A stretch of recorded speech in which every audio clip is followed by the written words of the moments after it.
Hi friends, आज आपण ब्रोकोलीपासून एक छान चटपटीत अशी रेसिपी बनवणार आहोत. हेल्दी आणि टेस्टी असं ही रेसिपी बनणार आहे. तर आपण आज मसाला ब्रोकोली बनवतो आहे. स्टार्टर म्हणून पण बेस्ट ऑप्शन आहे. इथे मी ब्रोकोली ब्लॉन्च करून घेतली आहे थोडंसं पाणी टाकून आणि याच्यामध्ये मीठसुद्धा थोडं घातलेलं आहे, म्हणजे त्याचा छान फ्लेवर ब्रोकोलीमध्ये येईल. आता एका छोट्या पॅनमध्ये आपण पाव चमचा बटर घ्यायचं.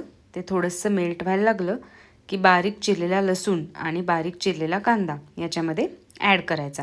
ह्याचं प्रमाण तुम्ही तुमच्या आवडीप्रमाणे घेऊ शकता. इथे मी 8 ते 10 लसणाच्या पाकळ्या घेतल्या आहेत आणि एक बारीक चिरलेला कांदा घेतलेला आहे.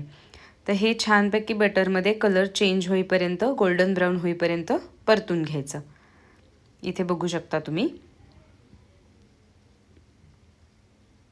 हे बघा, या दोन्हीचाही कलर गोल्डन ब्राऊन असा व्हायला लागलेला आहे. आता याच्यामध्ये आपण ब्लॉन्च करून घेतलेली ब्रोकोली घालूया आणि मिक्स करून घेऊया. त्यानंतर आपल्याला बेसिक काही मसाले घालायचे आहेत. थोडंसं लाल तिखट, अगदी पाव चमचा चवीपुरतं आणि थोडंसं मीठ.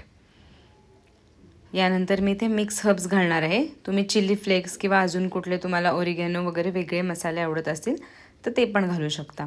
पण या मिक्स हर्बची छान टेस्ट येते, मस्त असा एक फ्लेवर येतो याला.